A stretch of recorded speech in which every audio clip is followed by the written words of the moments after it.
I'll try working on a piece with Chris for next month, okay? But right now, all right, I'm Kevin, and I live at the Medallion Apartments. And City Sanctuary is our sponsor there. So first off, let me thank everyone who is involved in City Sanctuary and takes care of us as best as anyone can. We did a writing class over there where certain congregation members like Johnny, Myra, Ernie, Ron, and a bunch of others became published authors. I don't really read or write, but I'm probably the world's best liar.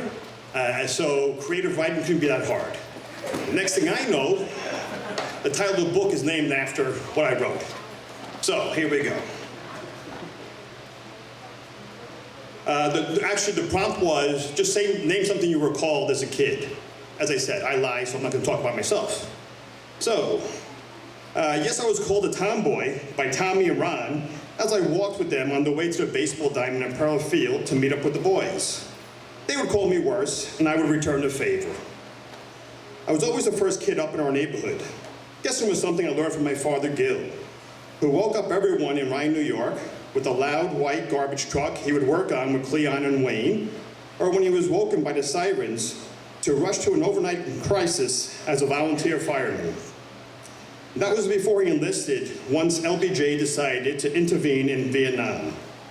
Summers in Rye meant three things to a kid: sharing the roller coaster and other rides with summer visitors from New York City, swimming at the beach, and baseball. In my pocket of my flare blue jeans with red pockets, I carried ponytail holders, barrettes, a baseball card of my family's favorite player, Tug McGraw, and a Band-Aid just in case. I prepared myself a PB&J and wrapped a bottle of grape juice in tin foil because in those days, that's what we did. I had somehow convinced my mom that I needed the same white ankle-height Chuck Taylor canvas sneakers that all the boys had, because it would strengthen my ankles so I could wear heels and pearls around the house, just like Wally and Beaver's mother. And as always, I had my New York Mets baseball cap. The orange NY on the electric blue hat let everyone know I was not a Yankees fan. Over my shoulder, like a hobo's bindle, was my bat and mitt. The bat was the first aluminum bat any of the gang had seen. The sun shone off the matted silver. Hopefully, at the line drives, I imagined I would be hitting.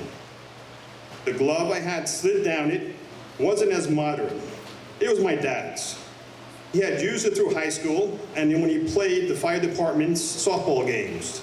It was worn and had been restrung with a white shoelace as a quick fix.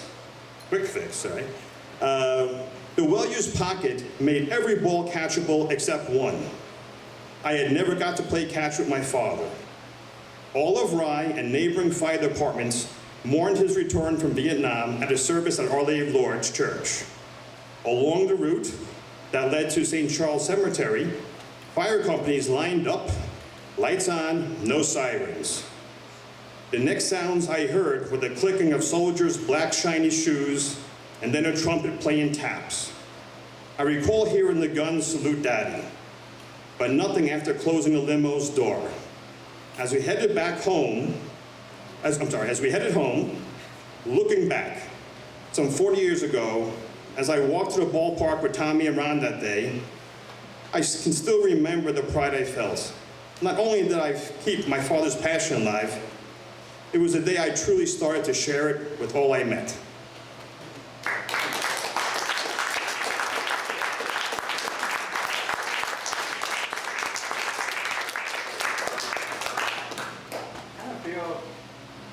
I kind of feel that Kevin has one of those radio voices or something.